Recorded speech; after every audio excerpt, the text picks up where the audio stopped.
Selamat pagi Bapak dan Ibu, para devosan kerahiman ilahi. Bacaan hari ini dari buku harian Santa Faustina, nomor 40 sampai dengan 42. Tahun 1929. Pada suatu hari, dalam misa kudus, aku merasakan suatu kedekatan yang sangat istimewa dengan Allah.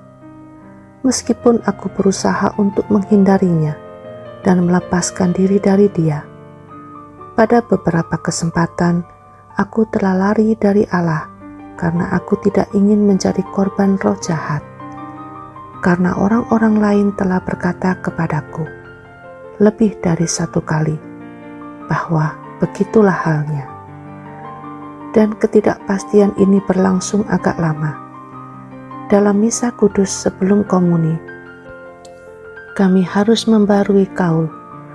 Ketika kami beranjak dari tempat berlutut dan mulai mendaraskan rumus pengikraran kaul, Yesus tiba-tiba nampak di sampingku, mengenakan bujana putih dengan pengikat emas di sekeliling pinggangnya, dan Ia berkata kepadaku, "Aku memberimu cinta yang kekal, sehingga kemurnianmu tidak ternoda, dan sebagai tanda bahwa kamu tidak pernah akan takluk kepada godaan-godaan yang melawan kemurnian." Yesus menanggalkan ikat pinggang emasnya dan mengikatkannya pada pinggangku. Sejak saat itu, aku tidak pernah mengalami suatu serangan pun melawan keutamaan ini, baik dalam hati maupun dalam budiku. Belakangan aku mengerti bahwa ini adalah salah satu rahmat yang paling besar yang telah diperoleh Santa Perawan Maria yang tersuci bagiku. Karena sudah bertahun-tahun aku meminta rahmat ini dari Dia. Sejak saat itu, aku telah mengalami perkembangan devosiku kepada Bunda Allah. Ia telah mengajarkan aku bagaimana mencintai Allah secara batin, dan juga bagaimana melaksanakan kehendak-Nya yang kudus dalam segala hal.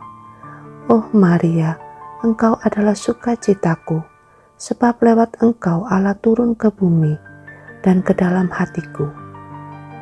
Pada suatu kesempatan aku melihat seorang hamba Allah sudah diambang bahaya melakukan dosa berat. Aku mulai memohon kepada Allah agar berkenan menjatuhkan atas diriku semua siksaan neraka dan semua penderitaan yang Ia kehendaki, asalkan imam itu dibebaskan dan direnggut dari kesempatan melakukan suatu dosa.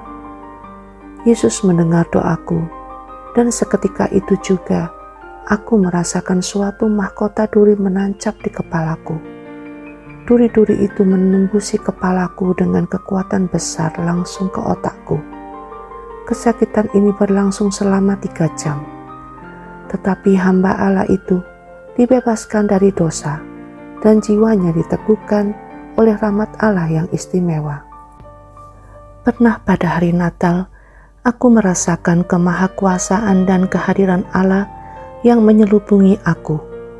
Dan sekali lagi, aku melarikan diri dari perjumpaan batin dengan Tuhan.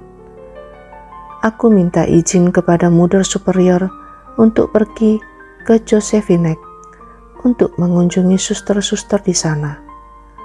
Mother Superior memberi kami izin, dan kami mulai berkemas-kemas langsung sesudah makan siang. Suster-suster yang lain sudah menunggu aku di pintu biara ketika aku berlari ke kamarku untuk mengambil mantelku. Dalam perjalananku kembali, ketika aku melewati pintu kapel kecil, aku melihat Yesus berdiri di ambang pintu.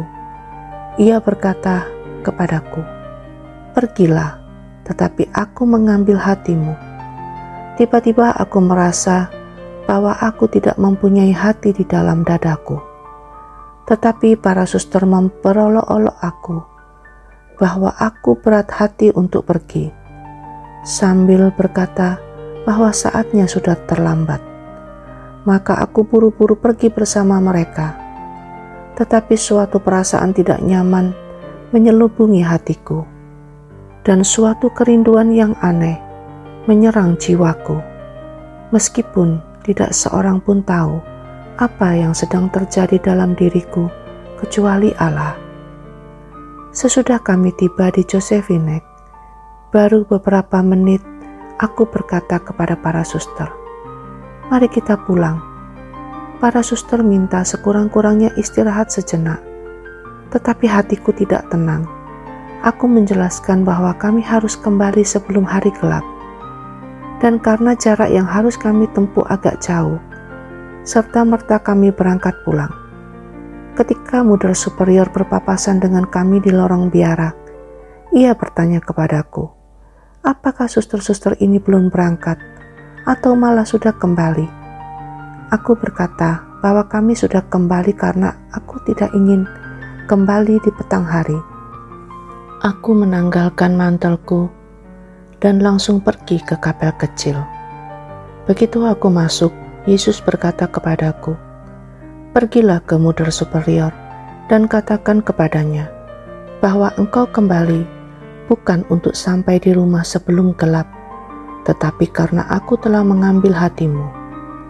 Meskipun hal ini amat sulit bagiku, aku pergi ke Mudra Superior dan aku mengatakan kepadanya terus terang alasan yang sesungguhnya mengapa aku begitu cepat kembali, dan aku minta maaf dari Tuhan atas segala sesuatu yang telah tidak menyenangkan hatinya.